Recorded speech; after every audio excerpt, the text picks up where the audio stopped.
Hello and welcome back to the POS YouTube internet drama that is ASR Super 2. And hopefully it's running a lot better. I'm looking at my OBS and the numbers are looking a little bit better than last time, and it's not jumping up and down as much as what it was. Haven't got any viewers at the moment, but at least according to OBS. But I'm getting messages from Tim Redmond saying, welcome back. So yes, we are back for races 2 and 3. Oh, as we get a bit of a jump. Again, I would expect there to be some issues with the way it's going tonight. I can't tell you why it's running. I've not changed any settings or anything like that from the previous times I've streamed. So either it's a YouTube or it's an internet thing. I have reset my modem, my NBN modem router. So we will see how it goes. If not, it'll just get re-uploaded later. So bear with us.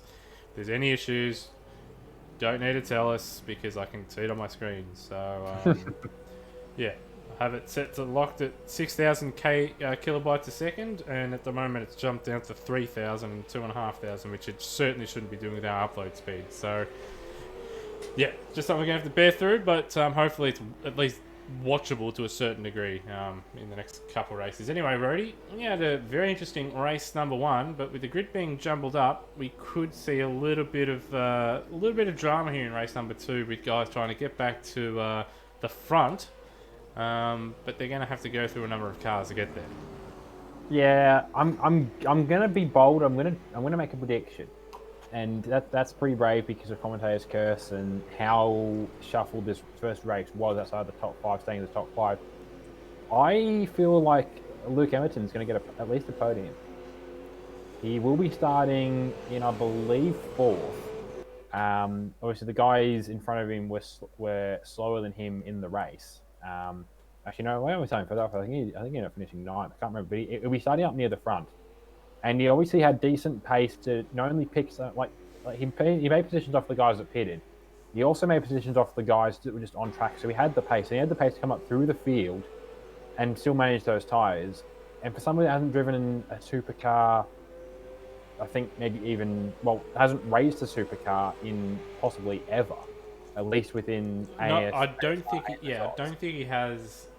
Even when it was branded AMS Oz back when he did race with us, I don't think he did around with us. So This is the first time we've seen him in a supercar. Obviously, didn't set the world on fire in practice or in qualifying, but was able to not really put too much of a foot wrong. Didn't have the ultimate speed, but didn't throw it off the road. Was able to pick up a solid result. So if you actually have a look in the chat, you'll be able to see where the batch file's gone out, and you'll see where he's starting. So you'll be able to. That would be a good idea, yes. So he will be starting from, it's a long way up, so I have to keep scrolling. It's a long way up. Where is he? He is starting from 3rd. So not a bad spot. And yeah, I mean, that does start on a podium. I honestly think podium top 5, I think that's a pretty good, I think it's a pretty safe bet off of how Luke's done in this first race. And yeah, I'm surprised for someone that is so fresh to where the the whole sort of tie strategy game that is the ASR Super 2 season this year, that he's been able to just jump in and manage it that well out of the block. So he predates my time here, but I take it actually. Well, I won't assume anything. I'll defer to you because you were around for PCC. Was he a man of pace back then? He was fairly handy. So he was running, top 5s. There was another Luke around at the time as well that was pretty quick, but I'm pretty sure Emerton was one of the guys that was able to contend for podiums and stuff like that. So he's not a slow driver by any means, and there were some quick drivers in that series. So obviously a handy driver. Now, our man, Scott Nolan, has gone through and updated the points. So thanks once again, Scott, for doing the points. And with that, I'll go through as we're about to tick over to the race session, but we've got a little bit of time to go over it. So, championship standings: Daniel Cox 1681 plays Termo 1597, and Termo, as you can see, he's moved up ahead now of Darren Kemp after the tyre dramas. So he finds himself in 2nd place now in the championship.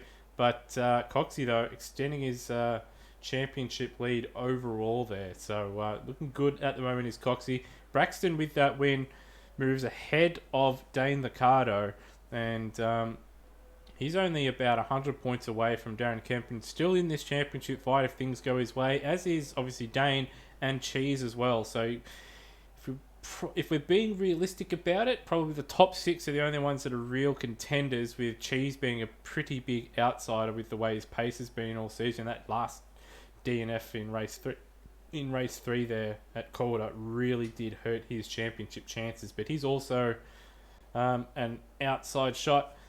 Peter Thrower is in 7th on 13.28, 1 point ahead of Matt Cecil. Freakish is in 9th on 12.75, Taipan on 12.61, with Lockie Lock on 11.82, Steve Warwick 10.86, Nathan Higginson with a nice result there. He's able to move a little bit closer to Steve, and he's on 10.79, just ahead of Lockie Burke, who obviously, well, almost snuck home a win there on that final lap, but wasn't able to be. And then we have Justin Cecil, Josh Watson, Brian Walsh, Brapp, who we know has taken an indefinite break from sim racing. Hopefully all is well in his world, and we're able to see him back out there at some point later on in the year. Ben Hall, Gary Neville, Leonard Gressel, who's no longer racing. Damon Woods, those wondering why he's not out there, he has been promoted to the main series, and he's not going to be permitted to race in Super 2. It's just a little bit too quick for those guys, so he's been promoted. And then we have McLean Leonard, Hans Brunswick, Zach Brown, Aiden Cracker, Thomas Patching, Nico Mendez, Cam Rutledge, Tyron Wiseman, Xavier Kokai, Glenn Miles, Netherrealmian, John Slow, Noah Tara, Melody Smith, Luke Emerton, Pierre Roy, Campbell Logan, and Phil Whiteman. So I've had 41 drivers suit up already. That is a hefty amount of drivers for the series.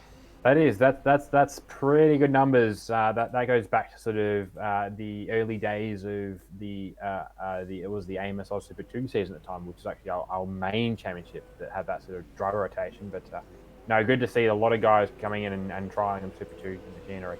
But we're about to get ready for race 2, so I believe it is your turn to go through the grid. Yes, it is indeed my turn to go through the grid, and it's not Calder Park, so I can just take a sip of my coffee that I've brewed up for myself. So give me a second.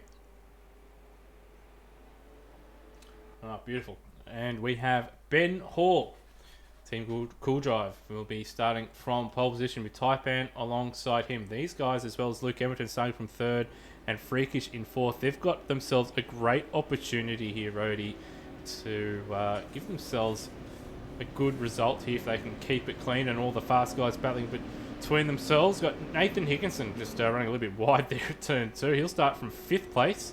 Another thing of note as well, looking at the circuit, it's not as gripped up, and this is one of the circuits which does have rubber build-up. So there's not going to be much grip out there, so pace will be down in this race, but it will build up as the race goes on. Higginson starting 5th. Cheese will start in 6th place. I guess the first of what you could call the front runners from race number 1. Termo will start in 7th, just ahead of Daniel Cox. And Lockieberg will start 9th with, of course, race 1 winner Braxton Stancliffe starting from 10th place. Right behind him, Josh Watson will start 11th for Rays Energy Racing. Lucky Lock in 12th place. He was one of the leading drivers to pit, at least in the finishing order, ahead of Matt Cecil, who pitted, as did Darren Kemp. He also had some tyre dramas as well in that one. That's why he's down in 14th. So expect him to move up in the field. Same with Steve Warwick. He'll start in 15th with Peter Thrower having a little bit of a nightmare. He'll start from 16th. Zach Brown will start from 17th position. Dane Liccardo, he'll be hoping not to jump the start this time and to move his way through the field nice and cleanly. Of course, admins will be keeping a watching eye on his performances out there. Justin Cecil will start from 19th. I expect him to move up a few places in this race, with Glenn Miles starting in 20th, Brian Walsh in 21st, with PJ starting in 22nd, and Melody Smith rounding out his 23-car Super 2 field. I will say, just as a side that I've just picked up on, it's not a last to first in the traditional sense, but Ben Hall lined up for the first race in 23rd. He lines up for the second race in 1st. Yeah, So a combination of some good driving and just being in the right place at the right time. Coming in very hot into his grid position there, and he's going to have to wait a little bit of a while. And it's weird to see a number of drivers actually out there warming their tyres, which does take, especially on 2 times wear, which is what the field runs at, it does wear the tyres out a little bit. So may see some late drama with guys just overworking their tyres, and whoever's meant to be starting 3rd position or on the 2nd row, there's someone that'd missing. be Freakish is in the wrong box. No, sorry, actually, what is happening here is Emerton's in the wrong box, which has then put Freakish in the wrong box, which means everyone lining up behind them is then in the wrong box. But Maybe. the race is going ahead, Yeah, somebody's disappeared. Maybe someone is in the pits or something, but away we go. Bit of wheel spin. Good start from Higginson. He's going to try and split the 2nd row. Oh, big slide. Big slide for Hall there. They're going to go 3 wide into turn 1. Contact between the 3 of them. And eventually Higginson just backing out of it. But so far, no deaths. But coming into the treacherous turn number 2. And do we get through cleanly like we did in race 1? And Higginson's going to try and get his way into 2nd, which he does. And they all manage to get through turn 2 by the look of it. But into the lead goes Freakish, and now we've got Taipan and Higginson duking up for 2nd. Also got Cheese looking to make his way up the field a little bit further, with Coxey and Stancliffe resuming their battle from race number 1, side by side through turns 4 and 5 there. Yeah, like it's almost like just race 2 resumption from race 1 for them. It doesn't even matter for those 2 or those Braxton. 3. And that it's lap 1 of the 2nd race, because they're just going like as if it's the last lap of the 1st race again. Oh, and if I was Burke, I wouldn't be. Yeah, he's flashed his lights. No, he's not too pleased. Look at those headlights. He had his nose chopped badly there. He was sufficiently alongside and had overlap, and Braxton's just turned straight down on him there. But thankfully, they both live to fight another day. But I'm sure Berkey will probably remember that and store that for a time where racing side by side. We've also seen Higginson now into the lead.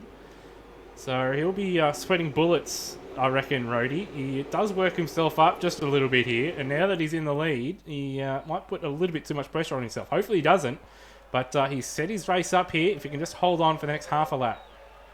Yeah, he goes in a prime position for a robbery at this point.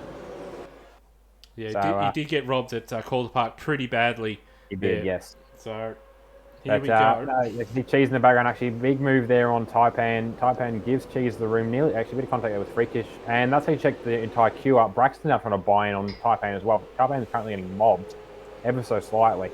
But these guys battling are just giving Higginson at the front just a chance to stretch his legs away. And right out sideways there was Braxton there, and Freakish also just in front of those 2 that are battling. Braxton's going to try and go around the outside at turn 4. He'll have the inside for turn 5. And he'll get that move done. Both the cars in front of him very, very wide in Cheese and Freakish. And saw him make a dive last time into here, but this time it's Coxey making the move on Burke. They're able to get through. Taipan's lost it on the exit. We've also seen Kemp. He's had a fantastic start, up 8 spots already. And Dane Liccardo as well, up 10 spots. Ben Hall, after his port, well, he got a decent initial getaway, then almost spin it down the pit straight, but he's still out there in a decent spot at the moment, as once again, Burke, Freakish side by side. But Higginson leads. Cheese has got himself up into 2nd, and well, it's going to be a very, very interesting race from here on out. Yeah, you're talking about decent recoveries. Luke Emerton, who I clearly commentated cursed because he had an atrocious start, ended up, I think, off the track before he got to turn 1. He's recovering back to 11th as well, so he's knocking on the door of the top 10. And here we go, Burke looking to make a move here on Freakish into turn 1. Not quite close enough. Did pull out to have a look into turn 1, but backed out of it. And looking to set up a move, I imagine, for turn number 2. Coxie will probably try and follow him through here. So Freakish got to keep his eye out here. And Kemp might also buy in as well. It's a long turn 2. Can Freakish hold on? He'll have the inside for turn 3.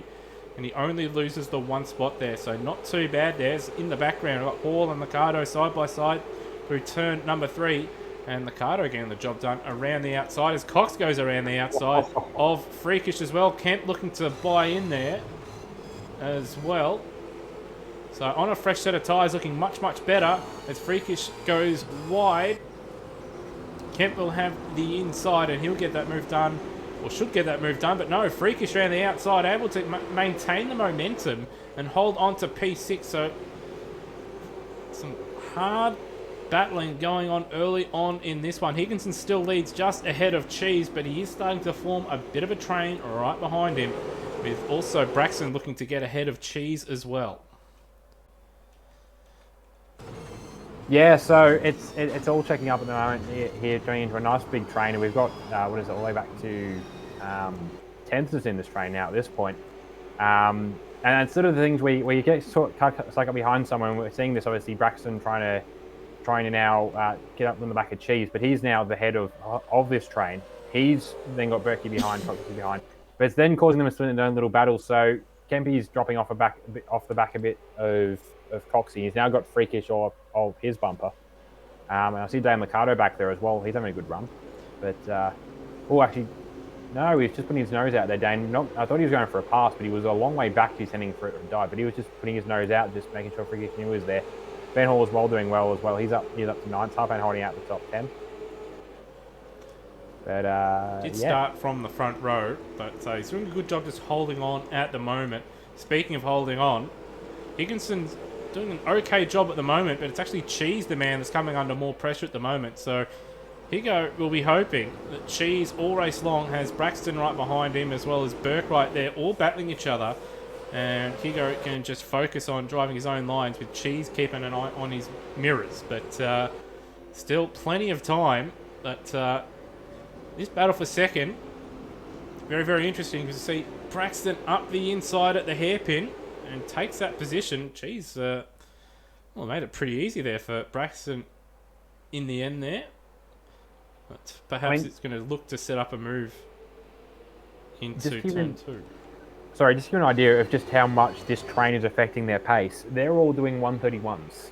Oh, as we see Burke right outside as the other final corner, he will lose out to Coxie there. One thing to take note of, Rody, is that the track grip, it's not gripped up at the moment. Good point. We'll probably see the fastest laps of this race be at the end of the race. As we got, there was a brief yellow flag there. I think that's for Brian Walsh, I did see in the background there. So the track isn't as rubbered up as what it was after race 1. And that is why the pace is down. So we should see probably fairly even pace, I would imagine, with maybe 1 or 2 people that do decide to pit at the back end of the race, setting some really quick lap times on a rubbered up circuit. So it might actually be not too bad for these guys, because at the start of the race they're going to be on tyres that aren't all that, tyres that are going to be good, but the track's not all that good. As you see Coxie up the inside of Cheese there, gets the job done. Berkey's going to follow him through. Yeah, they're lucky there. Cheese, probably not too happy. I don't think it was necessarily Coxie's fault. It's just as he came alongside, Cheese was on the throttle, and the way that the physics and the contact happened, it pivoted Cheese's car nearly into a spin. So I think it was just Cheese probably getting caught on the hard cut and just spinning up the rear wheels. But that's what's dropped him back past both Coxie and Berkey. So that moves them up into 3rd and 4th. And he's not got Kempy up behind him. Higginson made a slight mistake at the hairpin there. He's got Walsh around at the final corner. So yellow's out.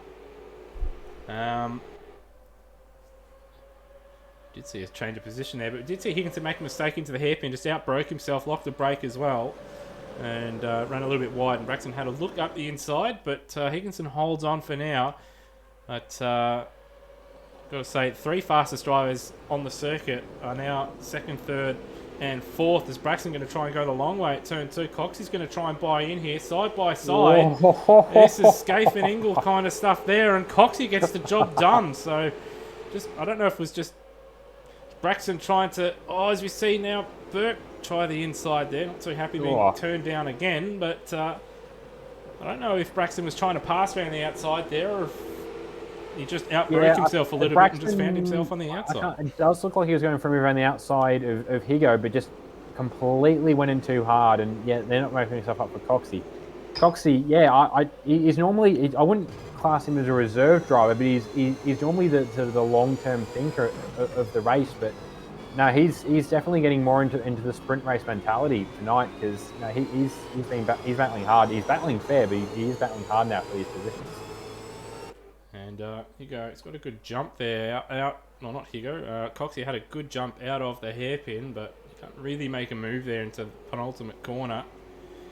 He's got to try and set it up for turn 1 or 2. He's got a decent run out of the final corner. Higo had a little bit of a moment, and Higo's going to go defensive here, and Coxie's going to try the outside, and they're going to try it here. It's going to cost them both time.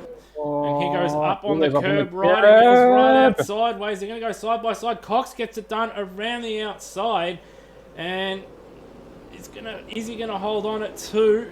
Higo is still there. He's done it once, and he's going to do it again. So good side-by-side racing from Cox and from Higginson. But Cox just too good. He takes the lead, and I imagine he's probably going to drive away from Higginson and set up a victory here if he doesn't make a mistake. Yeah, so that's yeah. If Braxton and Berkey would have a chance at a win, they're going to go soon. But the way they're racing, no, they're way too focused over the last step of the podium at the moment. Burke had a good run there, but just decided to just brake a little bit early and a little bit behind. We've got the two Nissans battling it out. They're in separate teams, but Nissan 1 and Nissan 2, Cheese in Nissan 2, Kemp in Nissan 1. Also got Liccardo right behind, and Hall doing a good job as well. But Cheese holding on to P5. He's holding on for dear life at the moment. But Kemp looking to get ahead. He needs to work his way as close to the front as he can possibly get at the moment. As we see Braxton, a little bit of a bump on Higginson there at the final corner. But Higo getting the better run out of the final corner though, and he should hold on. Fastest lap of the race immediately for Daniel Cox, and that was despite going side by side for turns 1 and 2. So, it's a big moment for Higginson. And he's sort of just covering the inside there. He knows where Braxton wants to have a look. Yeah, just comparing the pace of the two cars through turn 1, Braxton made up big distance on Higo just through turn 1, made it to his back bumper. Higo, I think, obviously in a bit more of a tyre conservation phase. This is pretty good for him to finish up here, so he just wants to make sure he's got the tyres to get to the end of here. Braxton, although he is very keen to try and get past and try and get into Coxie now got a second lead over Higo, and he's going to be working to increase that because he is quicker. Braxton just looking, but not quite close enough, and we missed it a few turns ago, but Dan Liccardo got past Kempy, after Kempy had hard to make a move on Cheese and went deep at turn 2. So a little bit of shuffling there as well. So I think I was about to say that Braxton probably getting a little bit of a taste of the race 1 medicine he's dishing out to those behind him, with Higginson just driving in his mirrors now. And Braxton can't quite find a way by. He's bumped him a number of times, and he's bumped him again there. And he's going to lose out to Burke. So Burke will have the inside line for the final corner. Of course, we do have a rule in place if you do go beyond the yellow line there, that it's the car on the circuit that has the right of passage through there. It does have a good run. A bit of a double toe there for Braxton. He's not going to be able to do anything about it into turn 1. Has to check up a little bit in the mid-corner, and now Higginson parking his car in the middle of the road. Burke's going to go straight up the inside and try and get the job done. Higginson just, again, he closes the door. Surprised not to see Cox drive away. So he's actually fallen back towards them, so I don't know whether Coxie maybe is now having to back off a bit to manage his tyres, but he's lost half a second over that last lap. Oh, and a little bit of lag there in the background there with Kemp and Liccardo. So Liccardo, of course, was ahead. But I did see in the background that, lag moment. Both he and Kemp were so lucky that they didn't ending up in space there, as we see. As he goes on the grass and he's blown it. He has blown it. And he's not only blown it, he's dear. Probably damaged into Braxton's car as well. So Braxton's put Braxton out into third, promoted Burke up to second, and put Cheese into this fight as well. Not only Cheese, Dan Liccardo as well now, 5th, and now is racing Higginson. Yeah, so just cut to a replay of that. So, just trying to be too cute about it. And clipping the grass on the outside, turning in, and when you try to turn in from the grass, ends in disaster. Thankfully, no one lost too much time out of all that, but that is a podium gone for Higginson. With 4 laps to go, he's been robbed again, but this time he's robbed himself. Did all the hard work, and a moment has cost him dearly there. So the big battle now is going to be for second place. Braxton under brakes, and well, I guess the job done rather easy there. But looking at the braking performance, I wonder if he's running ABS and Lockie Burke isn't, as we see Ricardo and Cheese now side by side through 3. And Ricardo going to try and go around the outside, and he'll get the job done. And then Cheese is well, driven into the back of him there. I don't know what was going on there, but perhaps he's just misjudged where Ricardo was and just wanted to get to the outside and run into the back of him there. But Higginson now back up to speed, and he wants to get himself a top 5 here. And the man we haven't spoken much of is Termo. He's only just got himself ahead of Ben Hall. Yeah, so Tomo probably not the best start from another driver I was looking on earlier, is Luke Emerson. I don't know, his tyre strategy was good for him in the first race, but it just hasn't worked from the second race. He pitted lap 6. So I don't know whether he maybe went out there in the race on a set of used tyres from the warm-up or something. I don't know what's happened, but he's dropped back in the top. He's just in the top 20 now. But yeah, no, Tomo, good recovery up to. It's good recovery. I mean, he did start 8th, but he didn't have an ideal start. Fast lap there from Braxton, first driver now into the 29. So we're starting to see the pace that we were seeing in that last race. But it is only coming now as they're putting the rubber down on the track, and it's navigating some lap traffic there in Melody Smith. That gap was fairly large. Oh, jeez. 31 there on that last lap. Higo. Sorry, Higo's on a Higo again. He's going from I think around the outside of Cheese. They both ran wide, and Higo caught the grass. So Higo's lost all that ground he made up from correcting his last spin, and he's now going to be lucky to have a top 10. Yeah, couldn't quite put. No, he's in 7th at the moment. He's 7th, but he has got Taipan and Tomo right behind him, and they have got the eyes on. Yeah, so he'll be. I think he's a bit of red mist now for Higo. Just coming turn 2, just a little bit too hot, couldn't pull it up, and a little bit of an unsafe rejoin there in front of Taipan, but there's no contact, thankfully. But I don't think Taipan will be too pleased as Termo now looking to make a move. It's both able to get through there, and Ben Hall keeping a watchful eye as well. And on this lap, Cox has picked his pace up just a little bit. He's actually just extended away just a little bit as to see Termo looking to set up a move, probably for turn 1 or 2 here.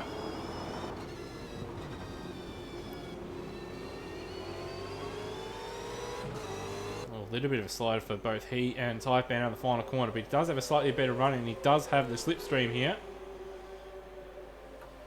And on that last lap, just looking at the lap times, Cox did set a personal best as well, while Braxton was back into 31s. So,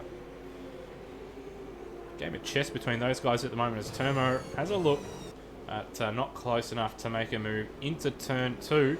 Higginson, if he plays his cards right, may catch up to the back of Kemp and Cheese if they battle hard, but I think he's going to have to settle now for 7th place. He'll be disappointed with the mistake he's made, but still to be in 7th place is still nothing to be scoffed at with the way his season's been going, and he did show here you go.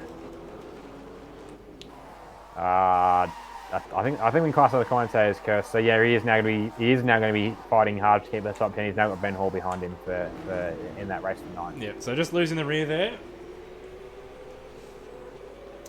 Got to drive it nice and straight when you're on worn tyres. Something you didn't do then. But the front 3 now have a sizable gap over Ricardo. He's got himself into 4th place.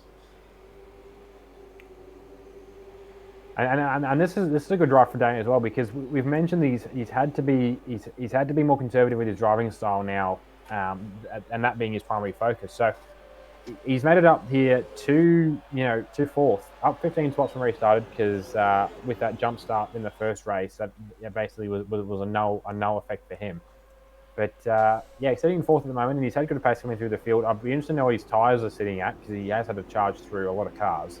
But if his tyres can hold out, that said, he's now coming under attack from Cheese and Kempy.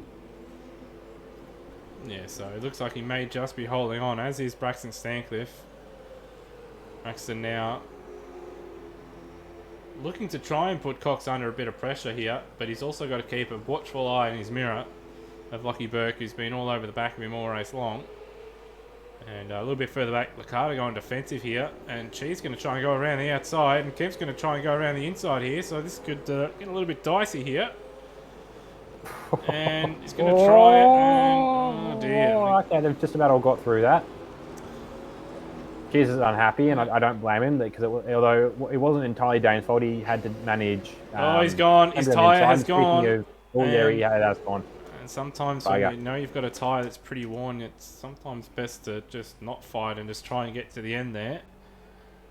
He has nearly killed Higo in the process Cox as well. here is not got any tyre left, and he's struggling to hold on, so it's going to be a drag to the line, but he should hold on. Burke also right behind Braxton. This is going to be the closest the top three's ever been together in a race, I reckon. It's going to be a very close finish, but Cox holds on by half a tenth, with Lockie Burke 2/10 off the race lead as well.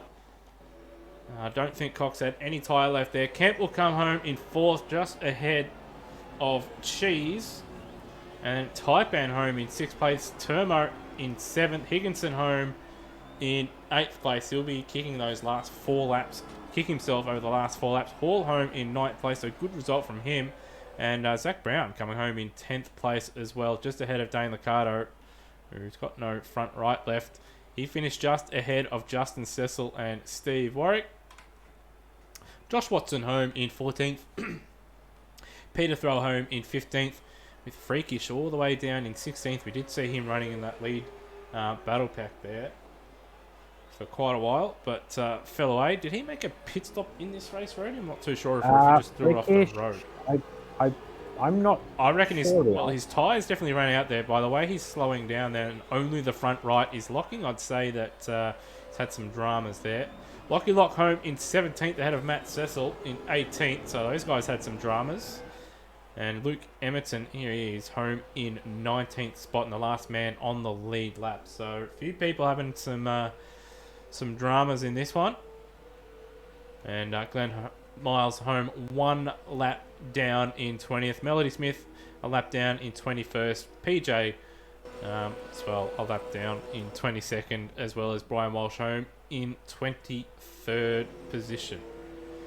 So once again, we've had 2 really good races so far, Rody, and race 3, I reckon we're going to have another very, very interesting race.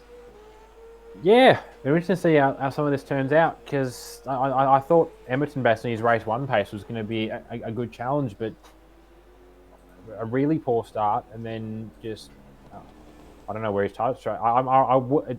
He won't be on the podium for me to have a chance to chat to him, but I would like to know what happened in that second race, because the tyre life he was pulling in that first race, he didn't need to do a pit stop. So I don't know what's happened for him there, but no, and then a good run for Dane, and had the race been 1 lap shorter, he would have got his 4th position, but in the end to finish in 11th, that's be frustrating as well, because he is 1 spot off the reverse. And another relatively somewhat unlikely, I suppose, pole position for 3rd race in McLaren boss Zach Brown, who's been running well so far in the season, but has never quite been in the mix so far to be in the position to benefit from a reverse top 10, but he sees himself on pole for the 3rd race. Yeah, so he's been gradually just finding a little bit of extra time and pace, and he's not been throwing the car off the road. So, well, particularly tonight, he's kept his car on the road, and he's given himself every opportunity to, to start from the front row in these reverse top 10 races. So he'll have a very good opportunity to at least start the race on a good footing and give himself a good base for a good result. But of course, he is going to have some very fast guys behind him that, as we've seen tonight, Brody, pretty upset if they find themselves behind some people that are a little bit slower than them. So it's all the ingredients for a big crash, but it's also all the ingredients for a very intriguing race. We saw Higo do a fantastic job in the early portion of that race. Couldn't quite bring it home. But certainly going to be very, very interesting to see how some of these guys that haven't always, or aren't usually up at the front, handle this race number 3. But if they play their cards right, they can still give themselves a good opportunity for a very good finishing position, provided, of course, they make their tyres last. But Yeah, just having a look at OBS. We'll probably take again a short break, so it will be broken up into 3 streams this part, or tonight's racing, because of the way, for whatever reason, the internet wants to handle itself. So I do apologise. So the reason we'll be breaking up into 3 parts is just to make it easy for when I do upload the races, or re-upload the races at a later date. So just bear with us here. We'll probably cut short any interviews as well, just to sort of sort that stuff out. Anyway, we'll take a short break, but we shall be back for race 3 in what is going to be, I'm sure, some more fantastic racing from Sydney Motorsport Park.